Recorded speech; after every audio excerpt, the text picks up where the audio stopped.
Assalamu alaikum wa rahmatullahi wa barakatuh. My name is Khalil Muqsin of the Lamppost Education Initiative, and we are very pleased and happy to present today this special discourse on the Ukraine-Russian crisis that we're currently facing.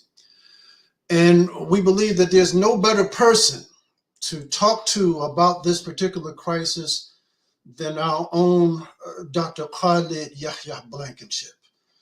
And I think I speak for a number of Muslims who know very well. Dr. Blankenship is definitely one of the foremost Islamic historians and political thinkers in the world today. And he really will provide some rich insights as to this crisis and how Muslims can perceive this crisis. So without further ado, let me bring on our Dr. Khalid Blankinship. He is a professor, a tenured professor at Temple University, and a frequent contributor of the Lamppost Education Initiative. Assalamu alaikum wa rahmatullah, Dr. Blankinship. Wa alaikum salam wa rahmatullahi wa barakatuh. Alhamdulillah. We have begun our broadcast, so inshallah, I'm going to remove myself from the screen, and we'll be listening carefully. And please just let me know if there's anything that we can help with, inshallah. Thank you. Okay. Alhamdulillahi Rabbil Alameen. Wa bihi asta'in. I'm going to be talking about this crisis, which mostly does not concern Muslims. So if you have concerns about the Muslims in the crisis, maybe that could be in the question and answer period afterwards. Let's start by going to the next slide.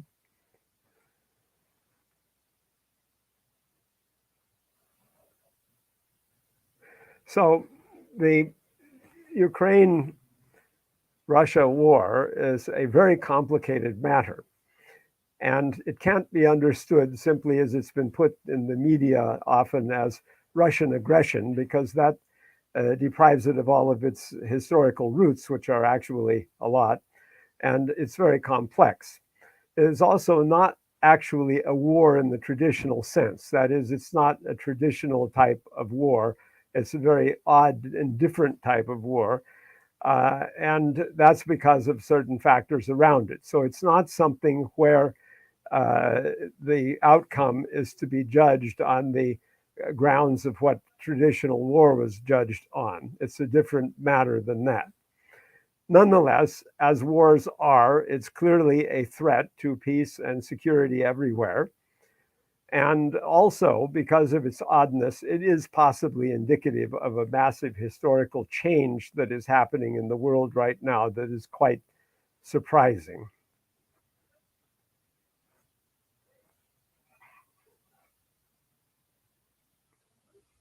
Let's go ahead to the next slide, please.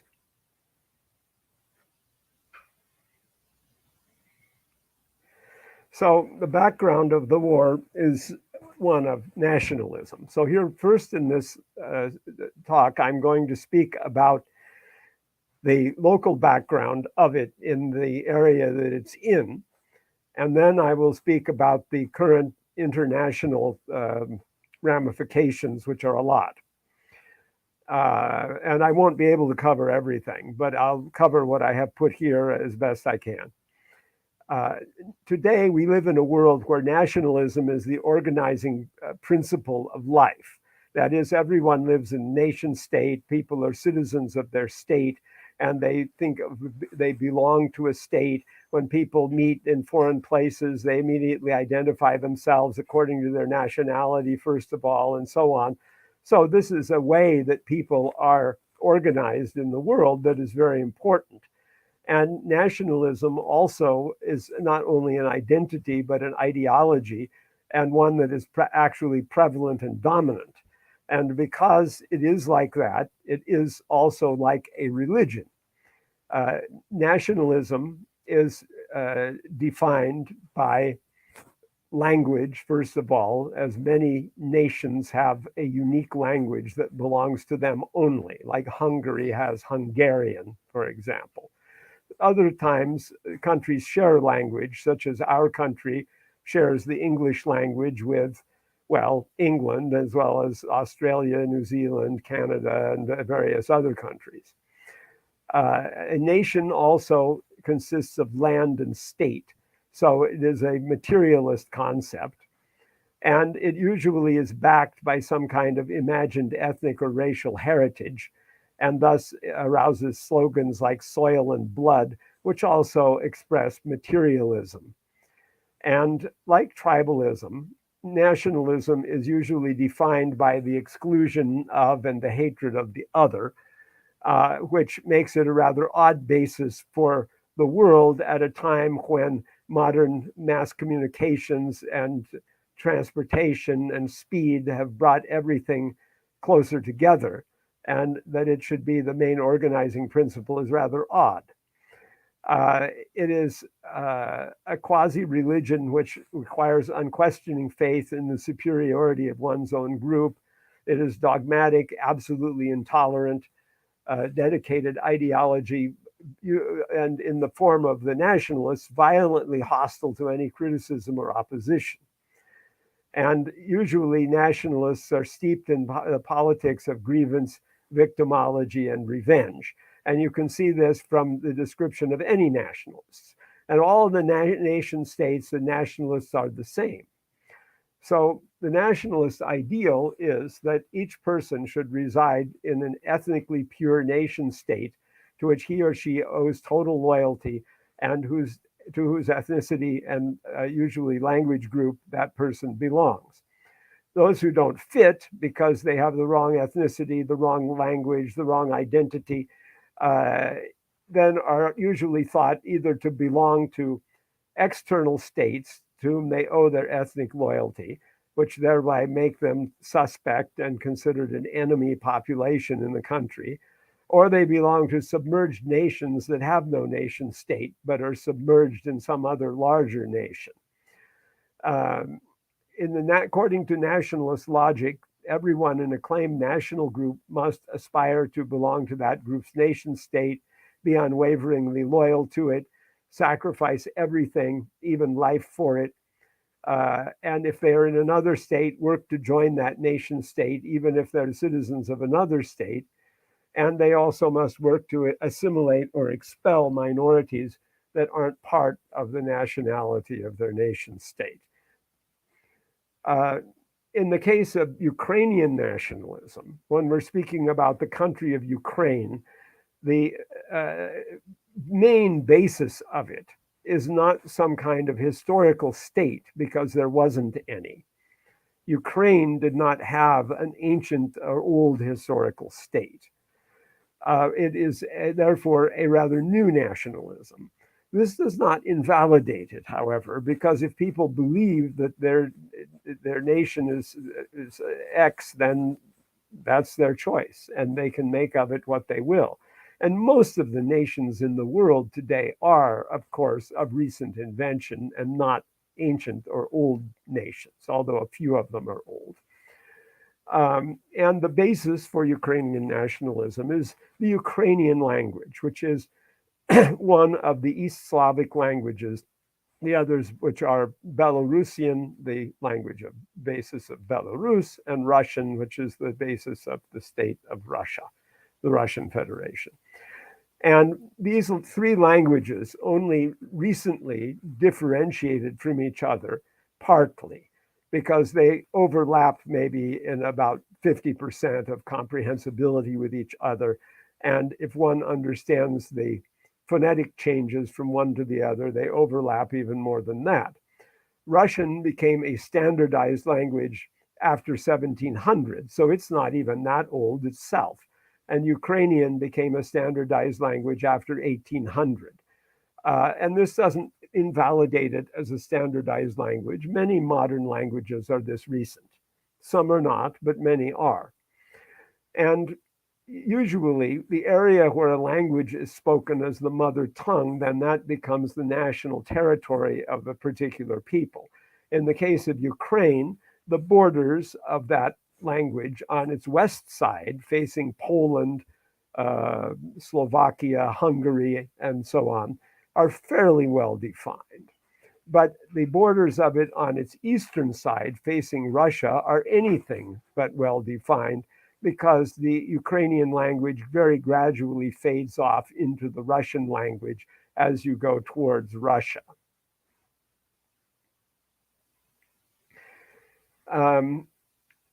Ukrainian nationalism began in the extreme western or even southwestern corner of Ukraine, around the city of Lviv, in the area called East Galicia, in the 19th century.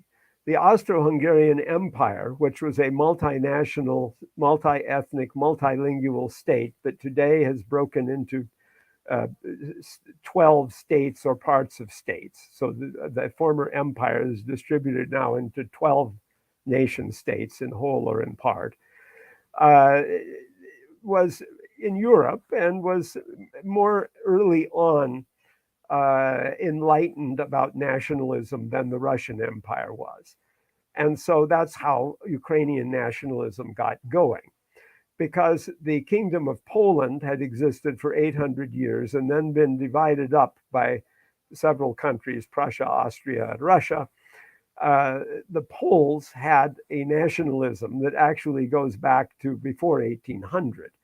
And the Poles, in their interaction with the Ukrainians in disputing Galicia and whether East Galicia should be part of Poland or not, and should be a Polish national territory, this provoked the rise of Ukrainian nationalism, first of all, in the first instance, in opposition to Poland and Polish nationalism. The reason that these nationalisms rose specifically also was the rise of modern mass education in the late 19th and early 20th centuries, which required everyone to define, every country to define what language its education system would be in. And so the people naturally would demand an education system in their own language. And certainly the Ukrainians of East Galicia did not want to be forced to study in German or Polish. And so they then started militating for their own state. And then by 1900, these ideas had already begun to spread into southern Russia, among people who had always been simply considered part of the East Slavs and not differentiated as a different national group, began to differentiate themselves because they spoke differently. So Ukraine never existed as a political entity of any sort until 1917, 1918. This was when the Russian Revolution caused the Russian Empire to break down. And at that point, the Ukrainian nationalists tried to establish a national state and failed to do so because they were defeated by the Poles and by the Soviet communists, who wanted to unite everyone in the former Russian Empire in a single state that was the Soviet Union. In this Soviet Union, an area was set aside called Ukraine, and that became the first Ukrainian state, a subordinate part of the Soviet Union, not an independent state of its own. In the Soviet Union, the national languages of different people were promoted, because under the Russian czars, they tried to force everyone to be Russian and make everything Russian. And now, after the czars fell and communism came in, they promoted instead the idea that each little nationality should have its own language, even down to very small ones, and they should be able to practice that, speak it, and be educated in it if it was big enough. But everyone should use Russian as the overall language for the whole Union, the Union of Soviet Socialist Republics, the Soviet Union. But the Russians weren't allowed to push their nationalism because that was derided and attacked as great Russian chauvinism.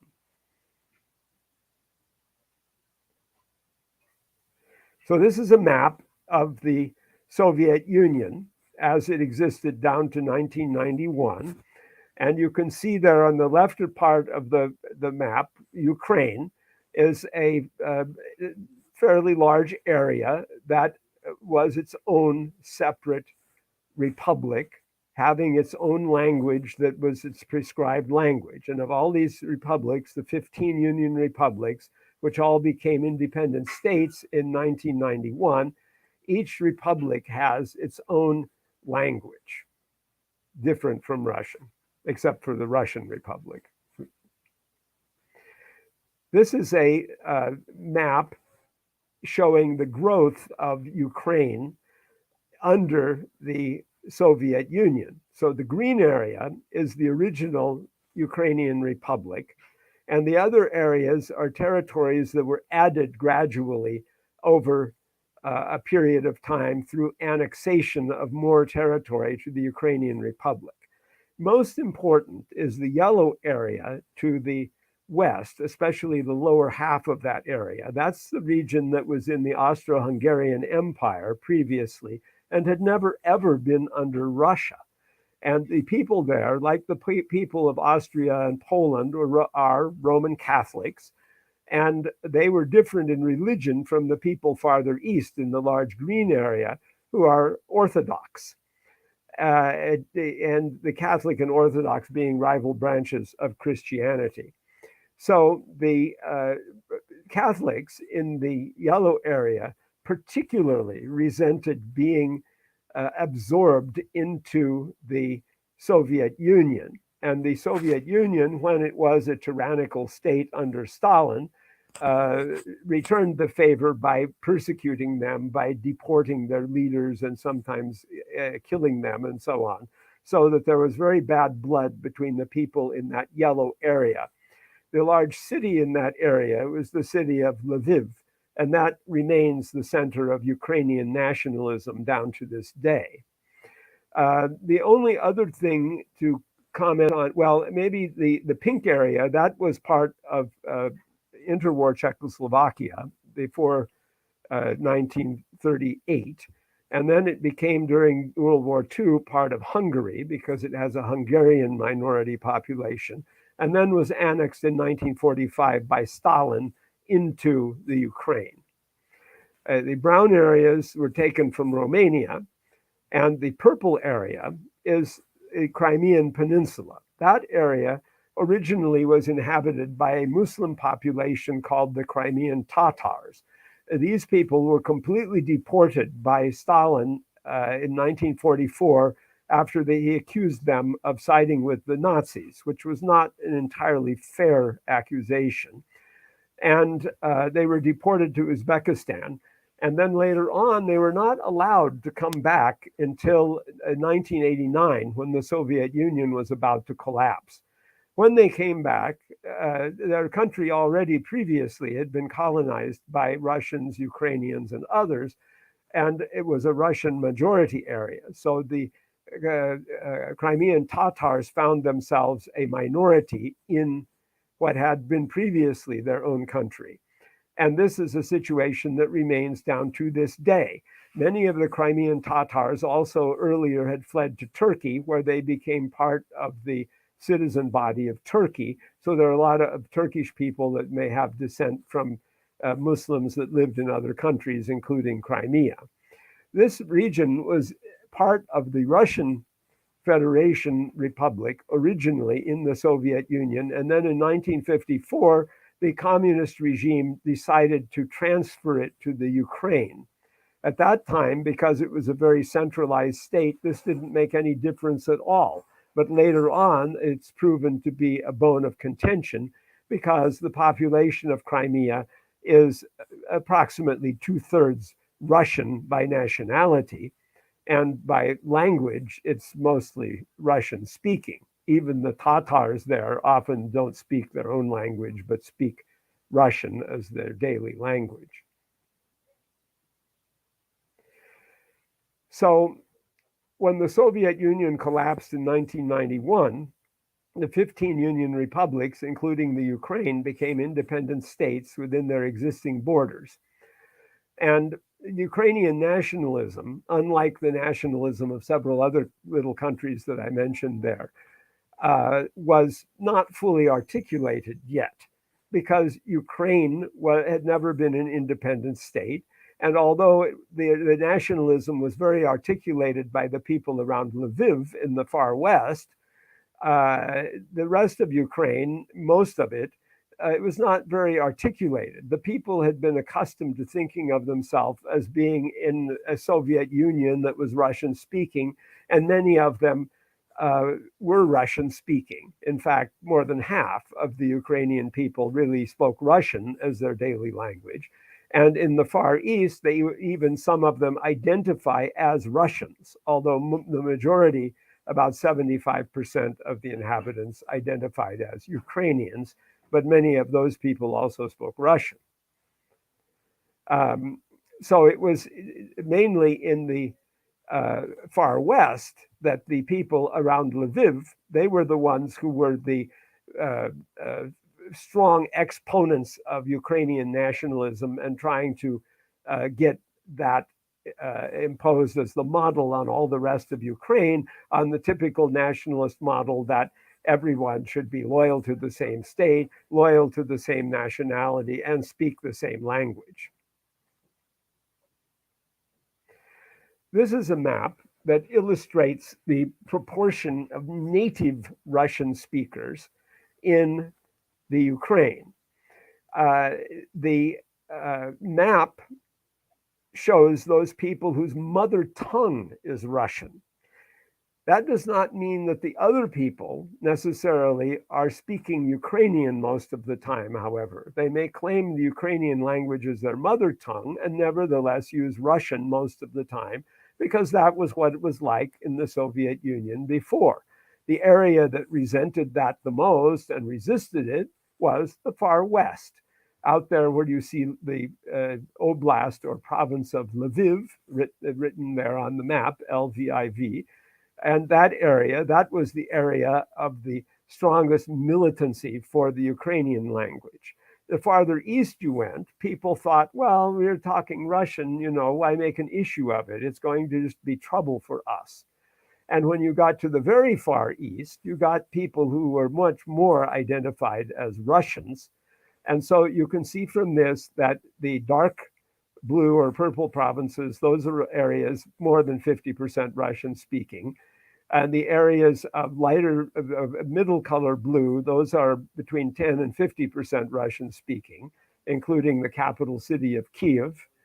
And the light blue area, that's where the Ukrainian language was really spoken. Here you have another map illustrating the same point, showing where the use of the language was, according to a 2003 survey. So in the east region of Ukraine, the use of Russian is almost 87%. In the south, more than 82%. In the east center, almost half. And in the center, still a quarter. Out in the west, though, the use of Russian is very little. This is another map that illustrates the same thing. It is for this presentation for all of you, unfortunately written in Cyrillic, but basically the percents are given in each region of how many people speak Russian, that's the top one, and then Surzhyk, which is the mixed language of Ukrainian and Russian. It's a kind of a mixture that isn't respected as an official language, but is a mixture or mixed language people speak called Surzhyk. And then the bottom figure is Ukrainian. And from that, one can see that the usage of Ukrainian in the east and south is very slight. It's less than 4% in the east and barely over 5% in the south. This is another map illustrating the linguistic situation. The red is Russian. The tan-colored area is Surzhyk, and the yellow area is Ukrainian. In other words, the pure Ukrainian is spoken in the rather small part of the country. And this is another map that says an ethno-linguistic map, which shows where people identify as Russian in the eastern part. So the red area is where Ukrainian and Surzhyk tend to dominate. And then the yellow areas are where Russian is predominant. And Crimea is colored tan to indicate a absolute Russian majority. This is the percentage by region or province of the population that indicated Russian as their mother tongue, meaning the language they were brought up speaking. From this map, you can see that Crimea in the south, 77%, and part of it, the city of Sevastopol, which was a separate province, 90% Russian speaking. And then the two eastern oblasts of Luhansk and Donetsk are respectively about 69 and 75% Russian speaking by mother tongue. Those are areas with very little speaking of Ukrainian. And here you have the percentages of people who identify their nationality as Russian. This is much lower. So you had majorities in those eastern places identified as their mother tongue as Russian, but here you only have a large minority of about 40% identifying their ethnicity as Russian. And that means that there are a lot of Ukrainians who speak Russian who say, yeah, I'm a Ukrainian, but they speak Russian as their mother tongue and as their daily language. This is a poll that was taken after the anti-Russian coup, so it could be biased, but it indicates the Ukrainians in the eastern regions who oppose political unification with Russia. So that except for Crimea, which was annexed to Russia, the other areas of Russian predominance did not, in a poll, support annexation to Russia literally outright. Nonetheless, the support for being in Ukraine in the two eastern oblasts of Luhansk and Donetsk is rather weak, only about half. So Ukraine has been highly internally polarized between its eastern and western halves for its entire existence. The West and Central Ukraine have supported independentist nationalist parties and tended to look for the West for support to make a nationalist state more or less against Russia and Russians and the Russian language. Whereas the East and South Ukraine have favored continued warm relations with Russia and use of the Russian language.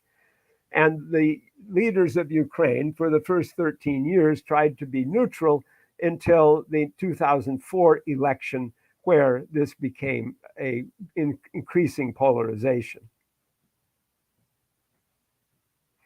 So this is the result of the 2004 election, showing Yanukovych, who came from the Donetsk region, that's the region that voted 96% for him in the East, and was a candidate who favored continuing warm ties with Russia, and Yushchenko.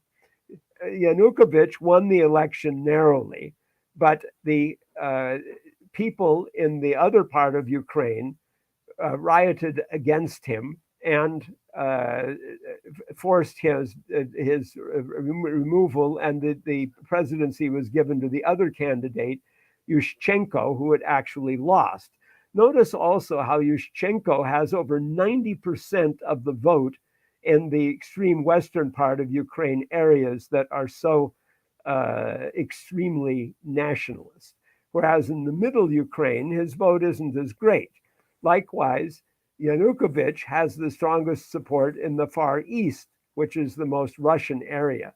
This map shows how Ukraine has remained polarized throughout its entire independent history of 31 years. So after 2004, although Yanukovych had won the election, Yushchenko was installed as president until 2010. But in the election of 2010, Yanukovych won again for the second time and became this time the president of Ukraine. So he did not favor discriminatory measures against the Russian-speaking population in the country, but he was not against joining the European Union, and it did not seem that Russia was strongly opposed to that step taking place either, because it didn't protest too much.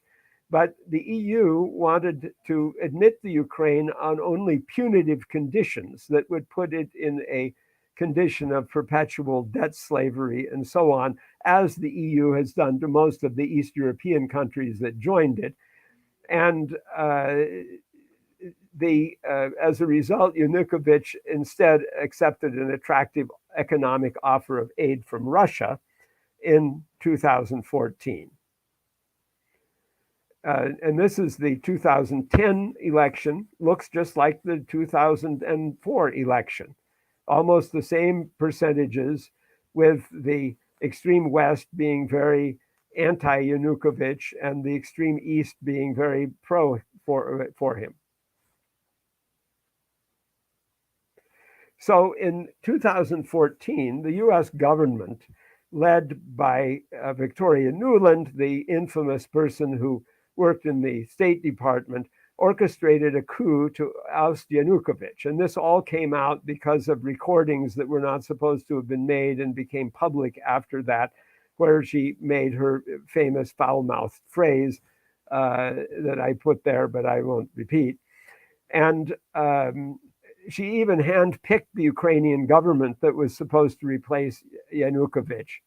And the new government under Poroshenko, not unsurprisingly, pursued a hostile position toward Russia, seeking to join the NATO military alliance as well as the EU, and even passing a law to ban Russian from the school system, so that those areas that are all Russian-speaking would only be able to have preschool and early elementary education in Russian, and after that they would have to use Ukrainian only for all of that, as an effort to force Ukrainian on all of those people in that area.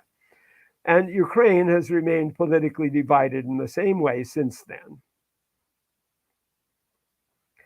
The Russian response to this coup was to first of all, the people who were Russian speakers protested against this. And there were protests and, in some cases, revolts in the Russian-speaking region. The Russian Federation moved to annex Crimea and had a plebiscite there about annexation of Crimea, where the Russian-speaking people, mostly, and Russian-identifying people, who were at least 2/3 of the population, all voted for that. There was opposition to that amongst the minority of Ukrainians, who may have been about 15% of the population, and the Crimean Tatars, who were about 12% of the population and tended to side with Ukraine in this issue. And Russia also supported the revolt in the Donbass region of eastern Ukraine, and helped the people of that region in their own military formations, that is, the local ones of the Russian Ukrainians, to resist the efforts of Ukrainian armed forces to reconquer that area. And then those people proclaimed 2 independent republics that were not recognized as separate countries by anybody until just a few days ago, immediately before the invasion. The Russian government recognized them. This area of the Donbass only constituted about 3% of Ukraine's territory. So this is the area showing the region of pro-Russian unrest and revolt in 2014. And this map shows the result of all of that. So you have the tan area at the bottom, that island, Crimea, which is a peninsula, but almost an island, And then you have the Donbass region, which consists of those two republics that were proclaimed, DNR and LNR of Donetsk and Luhansk, in that area. That area then went out from the control of the Ukrainian government in 2014 and has been in this state of limbo since that time. To show how this split continues, here is the result of the presidential election that elected the current president, Zelensky, in 2019, only 3 years ago. So Zelensky, although he only garnered 30% of the vote, had the widest vote in the green areas. And that was because a lot of people saw him as someone who would make peace with Russia and would make things right. But out in the West, you had the voters there around Lviv voting for Poroshenko because he was the most out and out Ukrainian nationalist of the bunch. And then in the tan areas, Yulia Tymoshenko was the candidate, was another candidate of this type who was a Europeanist. And so those areas of Western Ukraine didn't want to have anything to do with Russia and were still so anti-Russian. The blue areas voted for Boyko, who was also from the Donetsk region and whose native languages are therefore, of course, Russian. And so those are the areas that were expressing by their vote a completely irreconcilable pro-Russian stance. Even then, after the area where the question mark is, that had been occupied or had been separated from the Ukraine by these separatists who were supported by Russia. And the area of the blue, nevertheless, still were voting, in effect, for better relations with Russia. So Russian national interests in the Ukraine are these. Russia is mainly concerned about NATO expansion, which it correctly sees as a tool of US militarists against Russia and other countries. Russia tried to join NATO itself under Yeltsin, the president between 1991 and 1999, and even after Putin became president in 1999, in 2000, he asked to join NATO, and the offer of Russia to join NATO was refused. Well, why would that be that the offer would be refused? Think about that. We'll come to the answer in a bit. Russia also does not want US nuclear missiles on its doorstep. There are US nuclear missiles aimed at Russia in Poland and so on as part of the NATO expansion. What is the reason for this aggressiveness when Russia was trying to be conciliatory? When communism existed, it was arguable that it was a threat to the capitalist system because it said workers of the world unite and revolt and so on.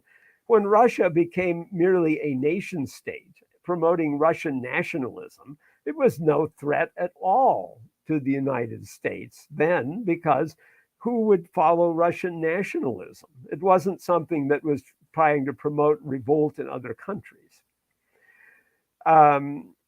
In 1962, during the Cuban Missile Crisis, the US almost went to war with the Soviet Union, even in a nuclear war, over the Soviets placing nuclear missiles in Cuba. Now, the United States has nuclear missiles almost right up to Russia's doorstep. Shouldn't Russia feel the same way? And Russia does not want to have an anti-Russian regime in Ukraine hating on Russia, banning the Russian language and persecuting Russian speakers. That is another point. And that is where they have the Russian idea that, we must have a denazification of the Ukraine. These people are Ukrainian Nazis. Well, that is a charge made because those people from around Lviv, in celebrating their own liberation struggles to establish Ukrainian nationalism, celebrate Stepan Bandera and the Banderists, some of whom collaborated with Nazi Germany in World War II fighting against the Red Army, thinking that the Nazis would be more likely to help Ukrainian nationalism, even though they did not. And since they identify with that, sometimes these people have even praised Hitler and they place flags, Nazi flags with swastikas in malls in West Ukraine and things like that. So there is some basis for calling a certain element there of extremist Nazis. The whole Ukraine, though, no.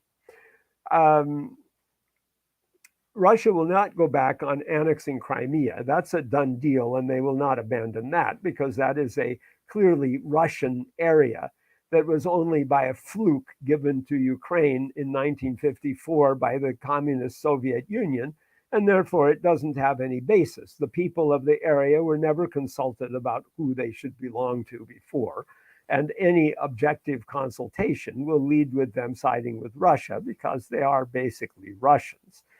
The other two provinces that Russia has now recognized as independent states, Luhansk and Donetsk, it might still be possible to reintegrate them into Ukraine if Ukraine would give some guarantees that they would be given autonomy and the Russian language would be allowed. The international dimension is the real dimension. The worsening of relations between Ukraine and Russia has mainly resulted from the aggressiveness of the US expansion of NATO, a Cold War relic that has no purpose in the post-Cold War world except to aid in the domination of Europe by the United States. US neocons in the State Department and Pentagon, after the breakup of the Soviet Union, planned for the US to achieve what they called full spectrum dominance, using their loathsome phrase, meaning that the US would not have to obey any international treaties, but everyone else would have to obey those. That the US would have a right to invade any place on the planet militarily if its interests called for it, but no one else would have that right.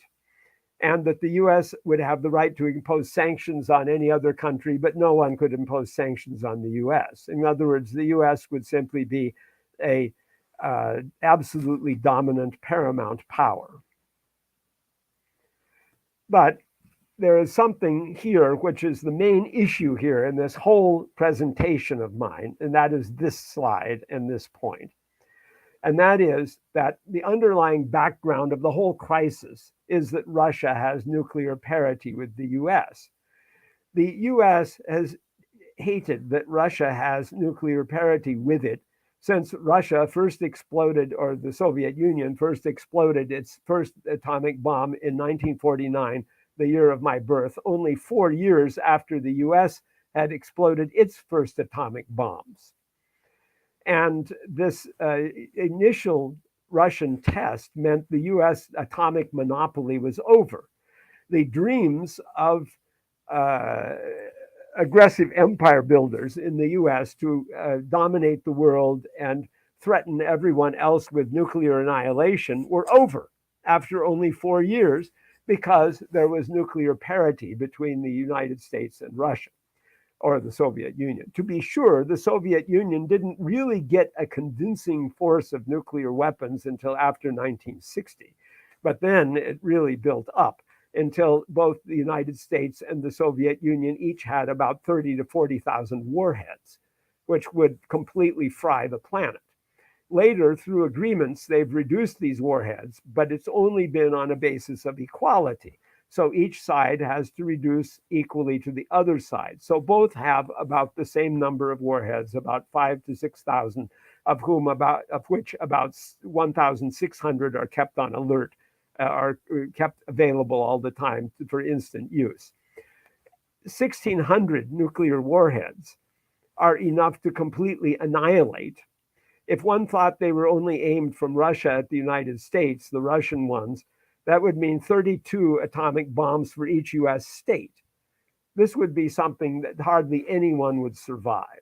A nuclear war would completely destroy everything. And this is a subject that I would like to return to on another occasion when I can elaborate on it more.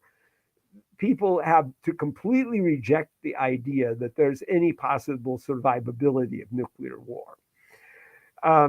So Russia's possession of nuclear parity, because nuclear war has to be unthinkable since it would cause both sides to lose totally.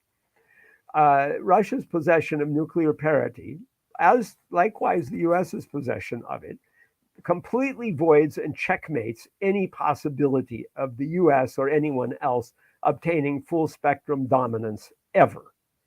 And this is something that the US leadership is just found majorly unpalatable.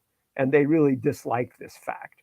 And they run their faces right up against it, as they have in this crisis, and as the mainstream media propaganda machine has done, also running its face right up against it. And you won't hear them talking too much about the likelihood of nuclear war or how destructive it would be, because that would totally undermine their position, although there is enough alarm about it for it to be mentioned. So Russia and the US together are each rendered invulnerable to outside threats because they have nuclear weapons and therefore have mutually assured destruction. If one side attacks, the other will attack back instantly, and there are no means to stop this, and the weapons get crazier all the time and more dangerous because the amount of time to decide whether to retaliate or not becomes less and less. It is reduced to like 5 minutes. You have to decide to shoot off nuclear weapons if you think a war is going to break out. There have been many times when there was almost a war. There are 2 instances when Soviet officers single-handedly prevented a nuclear war from breaking out and became heroes that saved the planet and the human race from this. So this madness, unfortunately, is a background for the whole thing. Russia never would have invaded Ukraine this way had it not had this nuclear parity. With it, the US can't do anything. That's why the US cannot militarily intervene in the Ukraine. And that accounts for the extreme rhetoric coming out of the American press, because they hate this impotence of their side so much. Now, as for the war in Ukraine itself, there isn't too much to say, although I kind of get the perception now about what's going to happen, and I'm a little more on sure ground than I was. The armies are small. The Russian troop commitment is rather small. The Russian advance has been underwhelming, and the actual extent of combat is doubtful, because there is a lot of false reports and even false videos, fake videos on the internet that are not actually about this war. Now, that there's a war, yes, there is a war somewhat, and there are battles, well, somewhat, but we don't know much about it. And the Russians have just rolled up to some of the major cities and kind of stopped there. They only took a couple of the towns where probably there weren't any real Ukrainian forces there available to fight back. The only place where there seems to be a real battle kind of raging is around the port of Mariupol, which is near the Donetsk area that is so disputed. So the mainstream media declared the Russian invasion a failure, but that remains to be seen. More likely, in my opinion, the Russians simply have to occupy and sit in a small area of Ukraine, and then, because of their nuclear weapons, they cannot easily be dislodged. So the Ukraine eventually has to sue for peace if it wants to get the territory back. That's kind of what seems to be happening, especially because Zelensky today seems to be relenting slightly. So this is a map showing the areas that were occupied by Russia up to March 6th, allegedly, the tan-colored areas being doubtful. And one sees that these areas are quite surprising by their smallness. This map here shows them even smaller, because sometimes the Russian areas are just advances of columns of troops, and that's it. So the Russians haven't actually been trying to advance very aggressively, and this has puzzled some observers. Well, guess what? They're not trying to conquer the Ukraine. They're trying to force it into an agreement because nothing else seemed to work. That seems to be what really is going on. Then there's the issue of sanctions and economic fallout. So, barred from effective military intervention, the US and its allies have chosen to impose sanctions on Russia. But the response of the rest of the world has not been positive toward these sanctions. That is, the countries cooperating with it are few. And as a result, the countries that are doing the sanctions, that appears to be the US empire self-defined for the first time in history with great clarity. That is, the places which are actually under the US thumb, they are marked, and the other places which are not sanctioning are everything else. In addition, under the sanctions regime, it is difficult to tell whether Russia or the countries doing the sanctions are going to be more harmed by the sanctions, because Russia for a number of years has already taken steps to remain independent and self-sufficient in many respects. Russia is an important source for many types of raw materials, not simply oil, and also for wheat, where Russia and Ukraine together contribute about 30% of the wheat in the world, which is why the wheat price is escalated and bread is going to go up just as gas has been going up. And Europe stands to suffer very grievously from this. Europe probably will suffer a kind of depression, unemployment, and so on. The US, because it also, like Russia, is always preparing itself for such things, may have enough alternative sources that it won't suffer so badly. However, how curious that the US has gone to Venezuela pleading for Venezuela to send oil after it imposed sanctions on Venezuela. And it's going to make peace with Iran after Israel had tried to block that, and so on. So Iran can export oil again in order to be able to have enough oil to sanction Russia and block Russia's oil exports, which actually they can never do. So this is having all kinds of effects. One is that the US has never acted in the last 80 years in such a humiliating manner. And this is going to reflect very ill on President Biden, unfortunately for the Democrats in the American political circus. The other thing is the US's constant weaponizing of sanctions has now brought them to the point where they sanction everybody that's producing a certain product, with the result that the sanctions bounce back against them. They even threatened India because it was continuing to trade with Russia. India, after they were trying to recruit that into an alliance of countries against China, that now they were threatening India. So what is this? It seems like they're acting in a rather emotional and irrational manner. So the weaponizing of sanctions by the United States threatens to drive all the other countries in the world out of the US financial system and to eliminate the dollar as the reserve currency for countries, which would cause a grievous decline in the United States.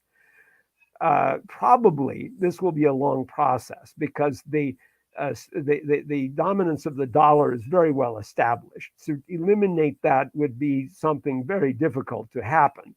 But nevertheless, there are cracks in the system starting to appear, and that may have produced a panic in the leadership. This is a map showing the countries that actually have supported the sanctions against Russia. They are just the United States, Europe, including the NATO alliance primarily, the other English-speaking Western countries, Canada, Australia, and New Zealand, and then in Asia, only Japan, South Korea, and Singapore, which are the only majority non-Caucasian countries that have signed on to this, showing how Japan remains a kind of colony of the United States as it has been since World War II. And all the rest of the world, no. Not even Mexico signed on to sanctioning Russia. And so this is a massive failure on the part of the United States. And when the mainstream media says here, oh, all the world's against Russia, no, it isn't. Far from it. Next. So these are my recommendations, and this is the last slide. What everyone ought to be doing, first of all, is bombarding their representatives and everyone else high in the government, the president, the Congress, the Supreme Court, the governor, all of the Congress. They send messages to congressmen who are not your congressmen, to every congressman and senator, denouncing the threat of nuclear war. Because anyone who is involving the country in the threat of nuclear war should be delegitimated and removed from the political scene altogether.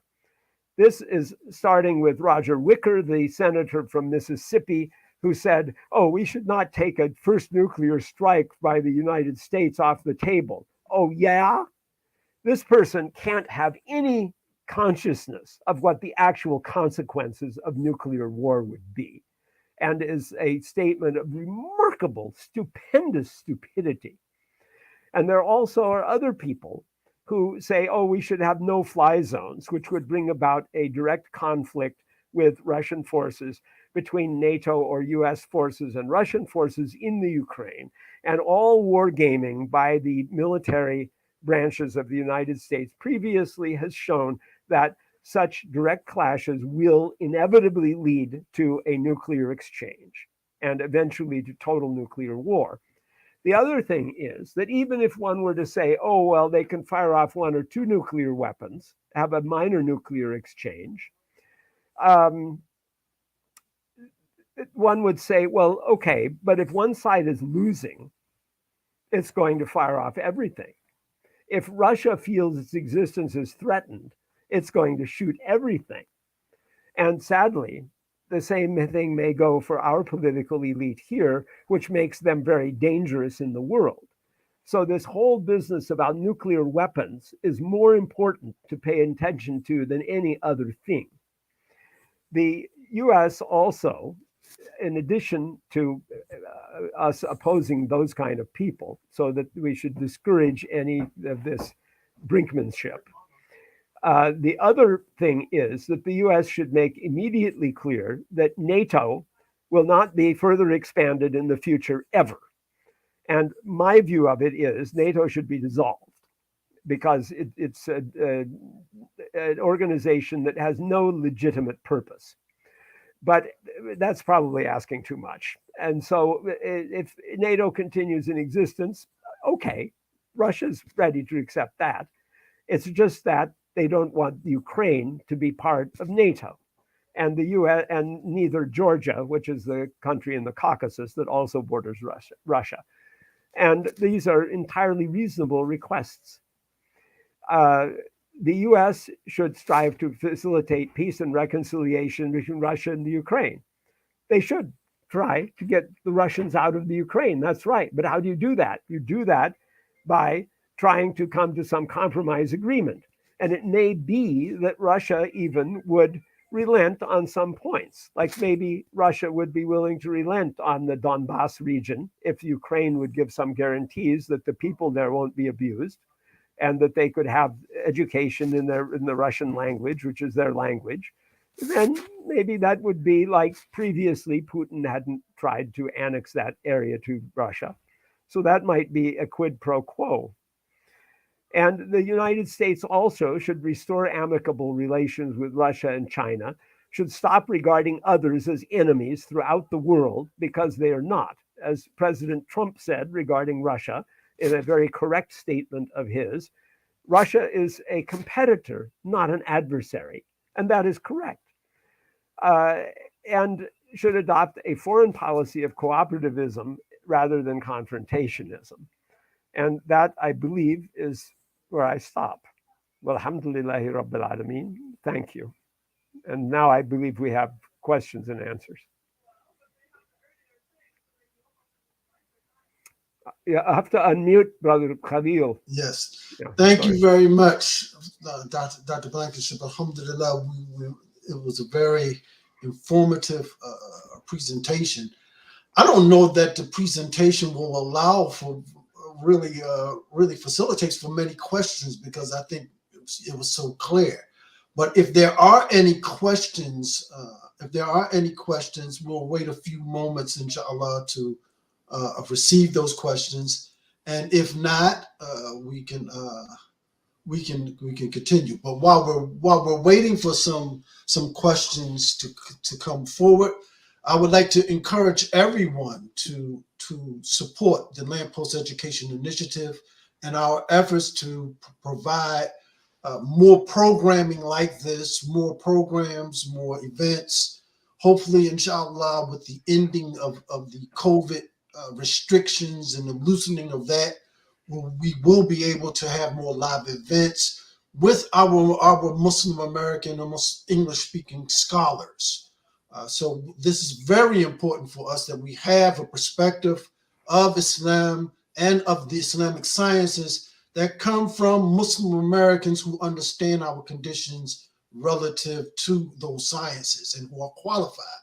Has like our Dr. Blankinship, like our Sheikh Abdullah bin Hamid Ali, the Dr. Sherman Jacksons, and so many others.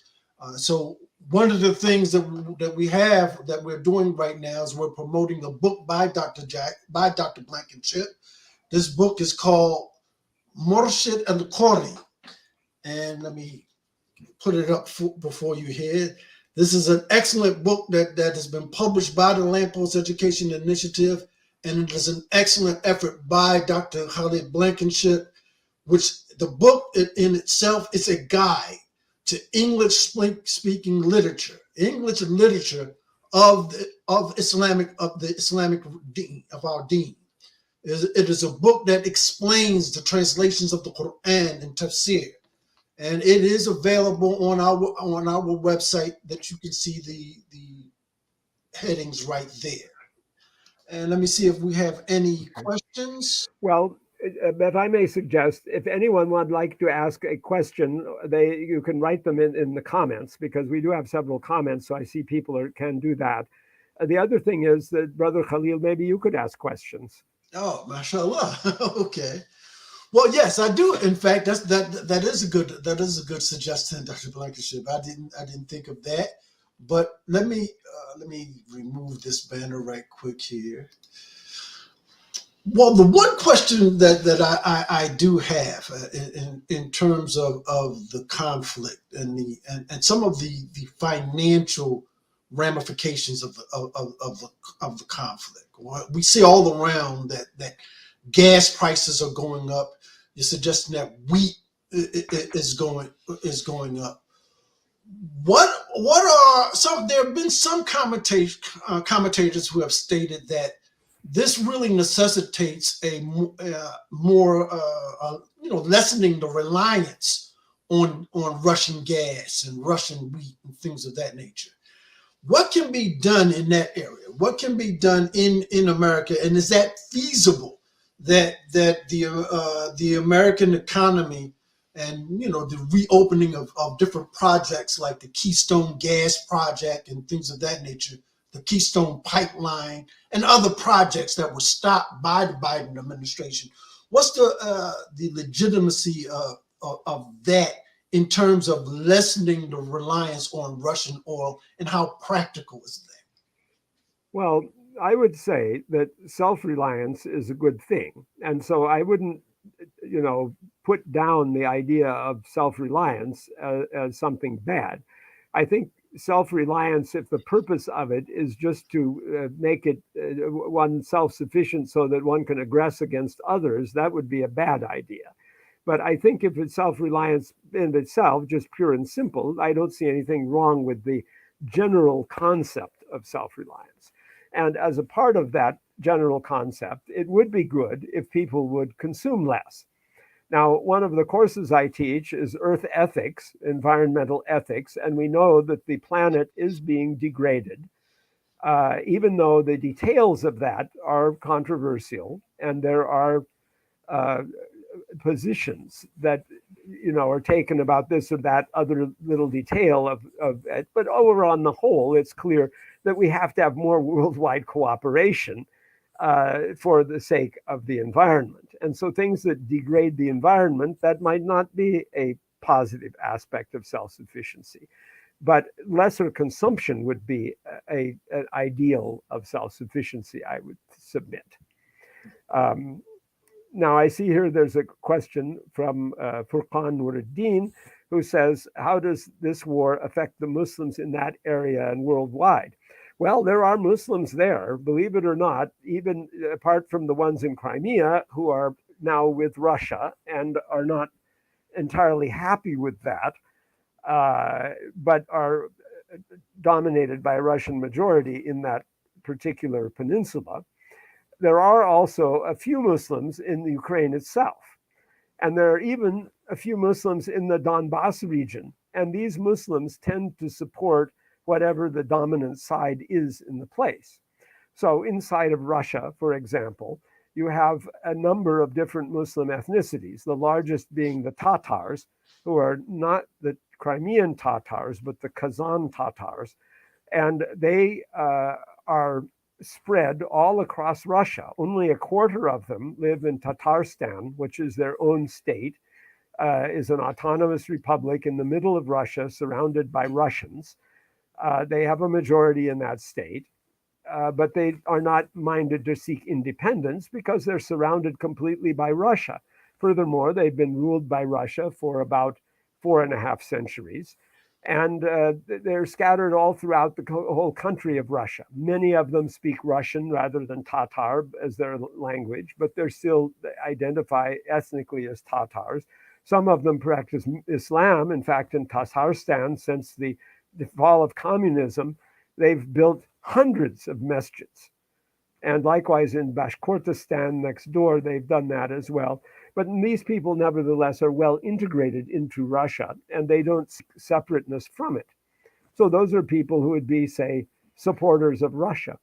On the other hand, you have the Chechens, who are also an autonomous republic in Russia, who fought long wars trying to achieve independence and did not get it. And eventually, they settled for Chechnya being inside of Russia. But the wars caused all the Russians to leave Chechnya. So although Chechnya is part of Russia, it's ethnically, its population is like 97% Chechen Muslims. And they might be more ambivalent about their support of Russia, although officially they support Russia, their president supports Russia, and so on. So Muslims inside of Russia, who constitute at least 6% of the population, will self-identify as Muslims. There's a larger percent of the population, maybe as much as 12%, are Muslim ethnicities by history, by birth. But the ones who will actually say in a survey, yes, I'm a Muslim, that's like 6%. That's still a lot more than the Muslim percent in the United States. So that's one thing. But on the other hand, the Muslims in Ukraine, they support Ukraine against Russia. So one has to see this is how things are going to go in that respect. Muslims and the Middle East are likely to be profoundly affected by this war because the price of things is going to go up, and especially wheat, which is a major thing imported by Egypt, that is the major wheat importer in the entire world and imported lots of wheat from Ukraine and Russia, is going to have difficulty in this and is going to have to pay more, and that's going to be possibly somewhat problematic for that country. So there is a certain amount of economic difficulty that is going to come as fallout from this.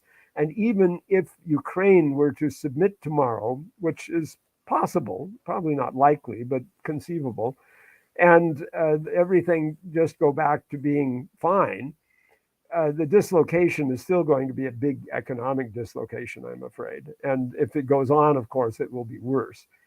The idea that Brother Khalil was saying about, well, the US should be self-sufficient in these things, if the purpose of that is just to make a US trading bloc that would be hermetically sealed off from the rest of the world and be self-sufficient, that won't be a good idea, because the world is so integrated now that it's going to need more cooperativeness. That's all there is to it. There has to be more cooperativeness. Nobody has to surrender anything, but everyone needs to have more of a spirit of cooperation and see what kind of cooperation can be done. And that sounds like a tall order when you think of all the terrible human history of wars and empires and, you know, dominations, exploitations, and prejudice, slavery. I mean, pretty bad record. What do you think about the mainstream media's coverage of these events, particularly as it relates to Putin? Because you didn't say much in your presentation about the Russian leader Putin. Yes, How should deliberately. How should we view that, and what do you think of the coverage itself of this? Well, I Of this? didn't say much about Putin because the media want to portray this as like the war of everyone against Putin, and Putin is this evil person. And this is how typically they have always behaved in history. And so if you go back to old history, you will even find this ages ago, that it's the same type of thing, that you put all the blame on one person, and that one person, the leader of the enemy, if only you can get rid of him, everything will be fine. This was obviously the case in the American crusade against Iraq and Saddam Hussein, where Saddam Hussein was blamed for everything. And, oh, we're not attacking the Iraqi people, we're only getting rid of Saddam Hussein. Oh, indeed. And it was also the case, obviously, in World War II, when they were carrying on the campaign against Hitler. And it was all just Hitler.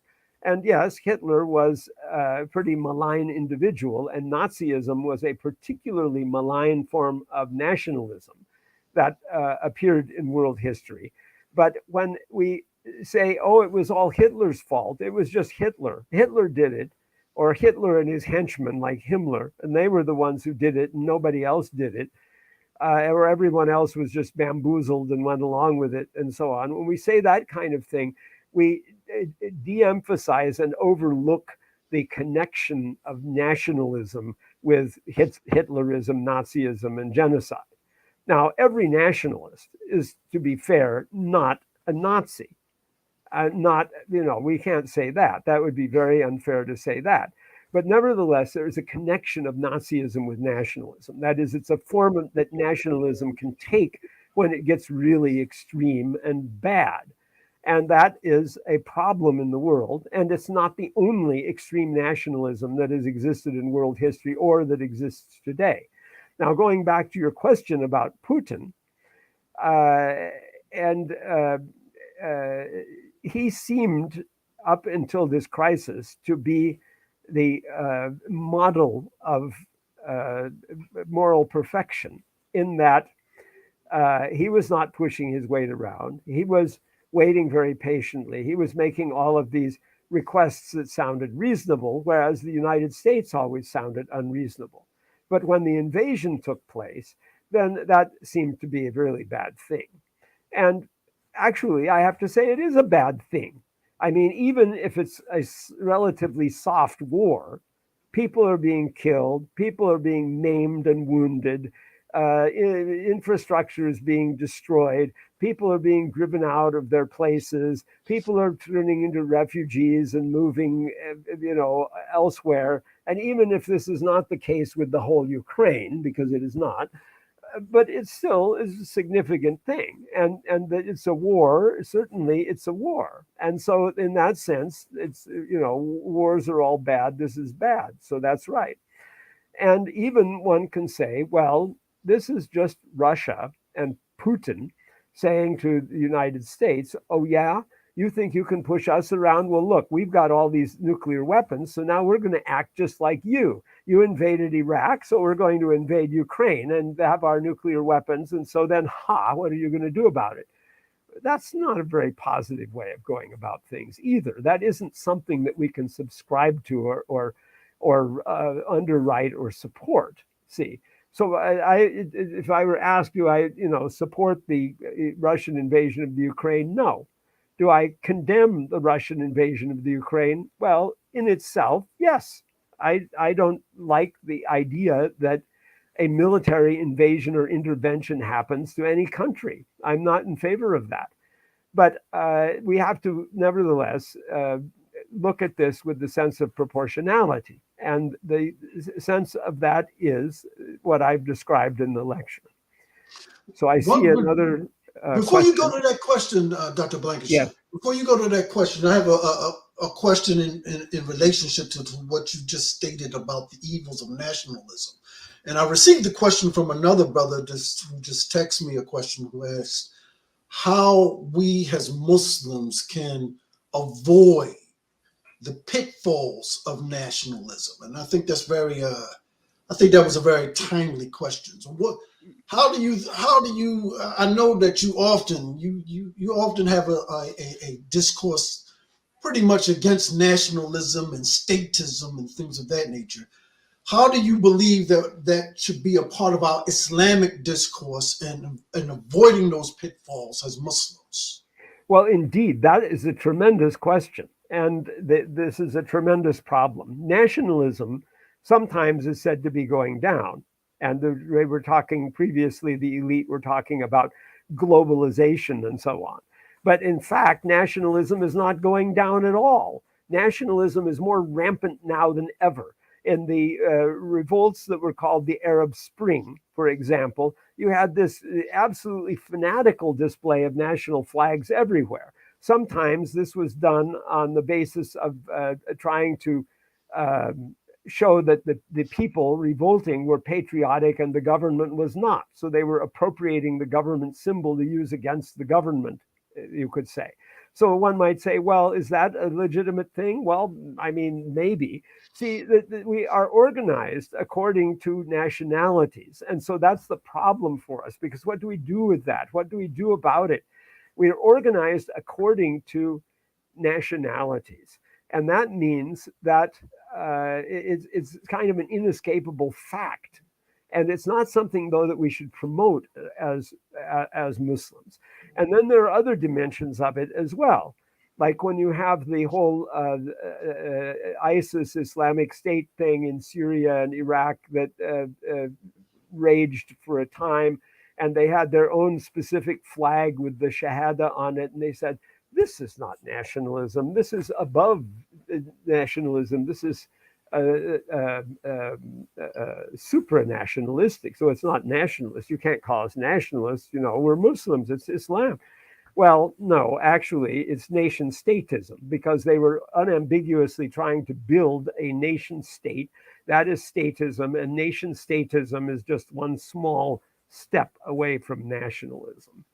What distinction would you make between that and the effort of, or the discourse around the having the Khalifa? Is there a Well, distinction that we should make there? most of the movements that would want to have the Khalifa, in particular Hizb al-Tahrir al-Islami, appear to be, to me, just purely statist movements, and any attempt to set up such a Khalifa would probably be divisive, because there wouldn't be universal agreement on it. And so they would split people into different positions around it. And that's why I don't think it's time for it. Alhamdulillah. Alhamdulillah. We have a few more questions. Yeah, going to the questions I can read here if you like. Sure, please. So just taking them in order, where Brother Furqan said, what about Israel, and do they have a role in this? That America and EU have a role, does Israel have a role? Well, Israel's role is lesser, because Israel, while it usually signs on to whatever America wants, sometimes it has a scruple about it because of other factors. Israel has fairly good relations with Russia, for example, and therefore it is an interlocutor who could possibly facilitate negotiations in this case, as could China.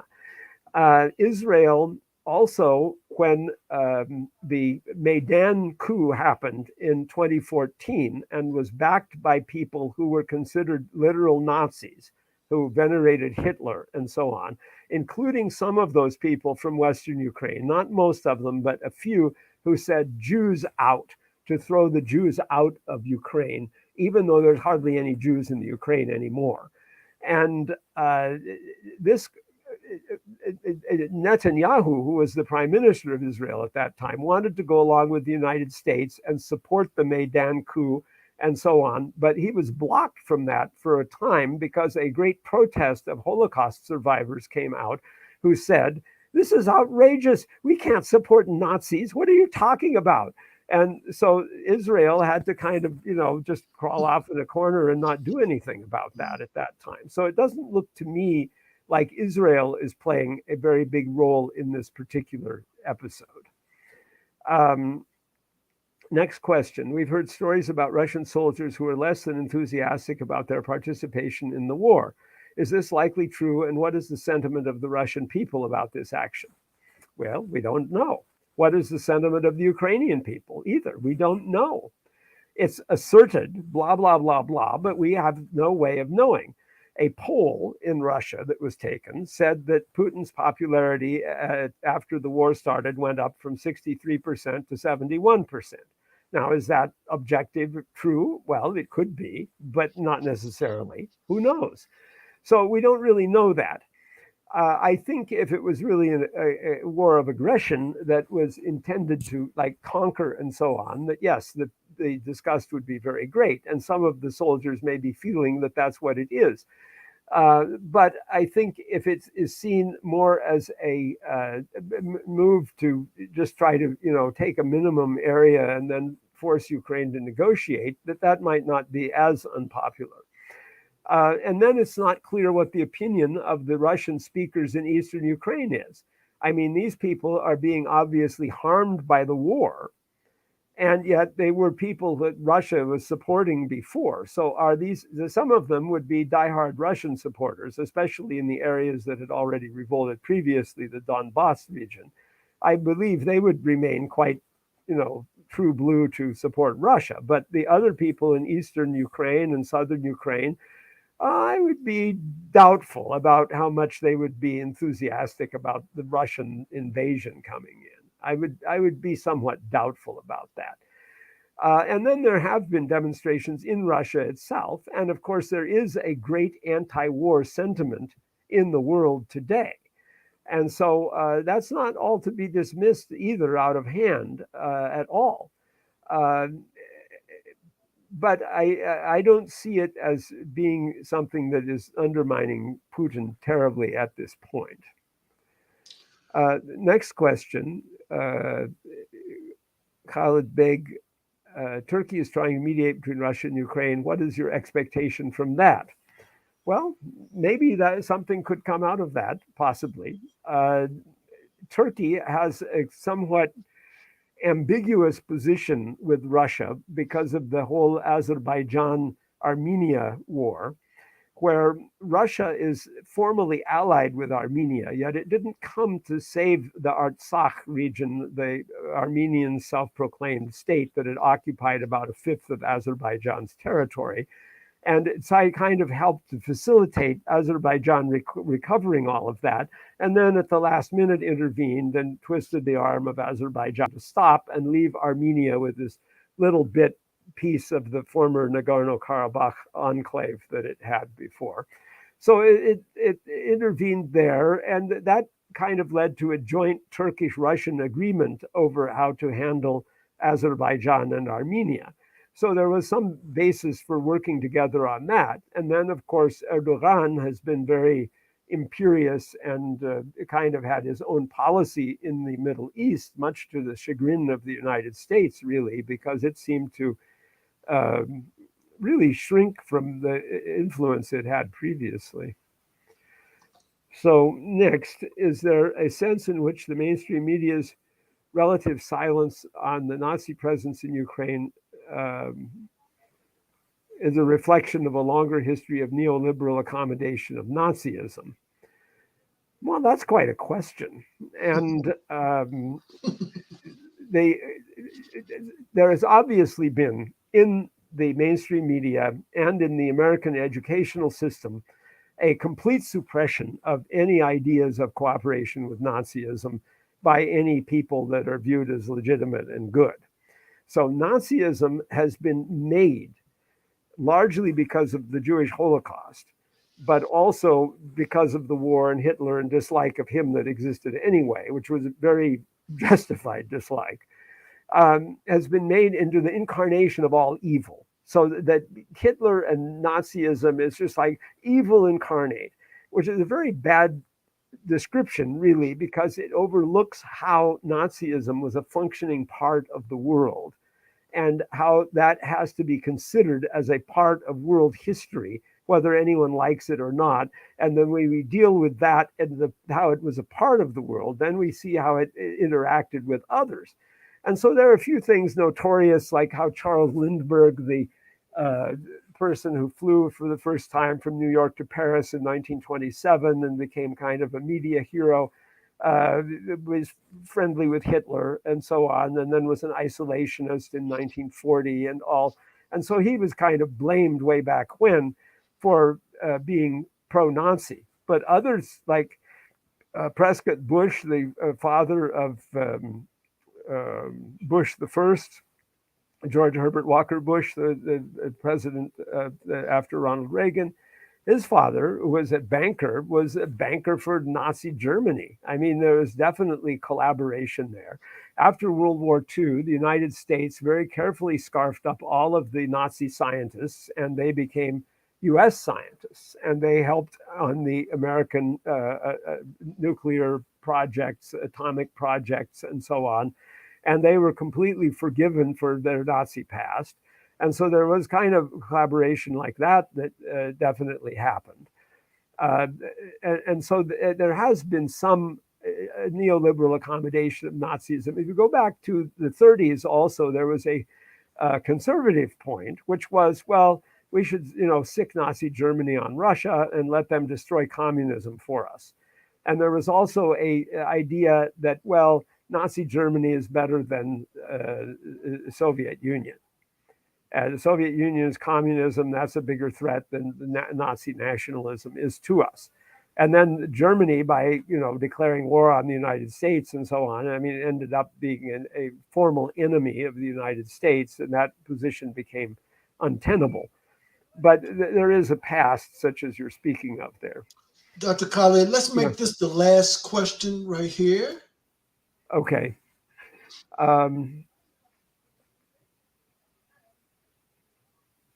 Yeah, Putin is certainly not interested in rebuilding the USSR. This is just propaganda.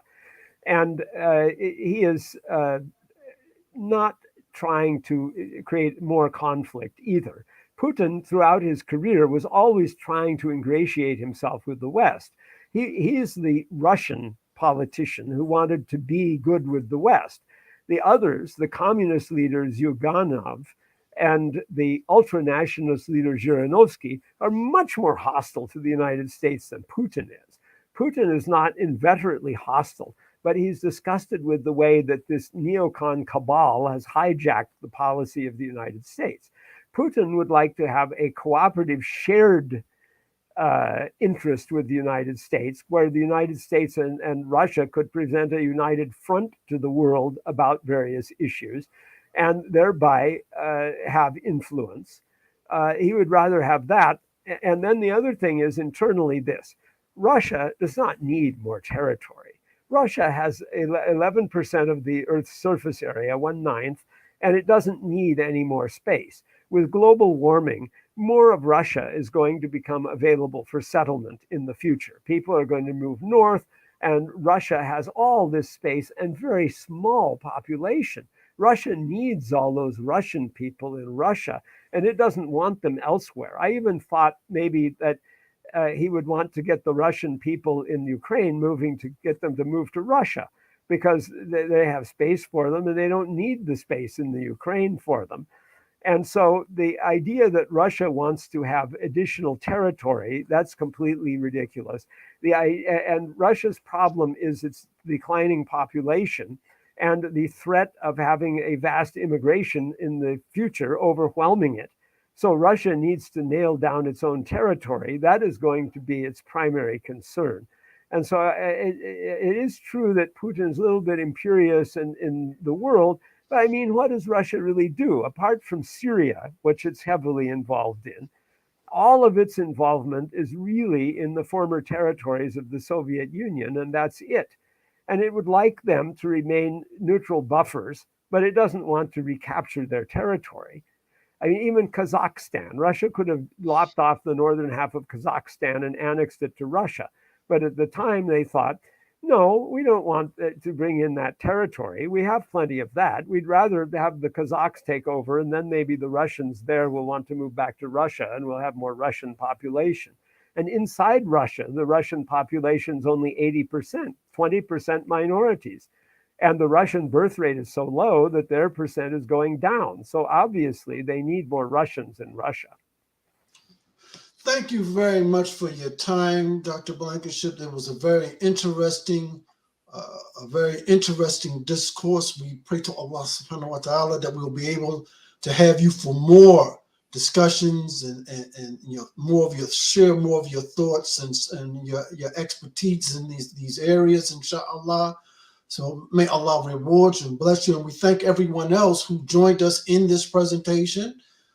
We will be making it available, inshallah, to everyone. It's being recorded so that you can look at it. And if you have some additional questions and things of that nature, inshallah, maybe we can get Dr. Blankinship to answer them if his time permits, inshallah. But thanks once again. And inshallah, we also would like to encourage you all to support the Lamppost Education Initiative. Our website is please to take a look at some of our courses, some of our other seminars that you can find here at Lamppost. And inshallah, please keep us in your dua, and we pray to Allah that you have a successful Ramadan. Stay tuned, inshallah. Assalamu alaikum wa rahmatullahi wa barakatuh. Thank you. Assalamu alaikum.